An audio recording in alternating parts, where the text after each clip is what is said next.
ndagusuhuje kandi nkwifurije amahoro y'Imana. Muri iki gihugu cyacu ndi mu Rwanda, hari abari hirya no hino, inshuti zanjye, abo tuziranye, bahaye ikaze kuri YouTube channel yitwa Shingiro Initiative. Ni urubuga natekereje kugira ngo inshuti zanjye tujye tuganiraho, abakunzi banjye, abakunzi b'iterambere, abashaka kungurana ibitekerezo, kwiga, kugira ubumenyi. Bahaye ikaze rero mwese murisanga, hari imbaraga zikurimo.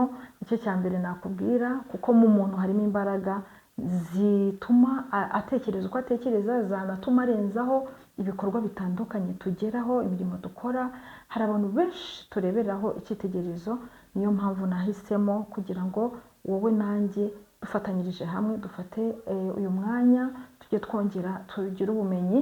Niyo mpamvu rero mfashe aka kanya kugira ngo nguhe ikaze kandi nkwifurize iterambere rirambye.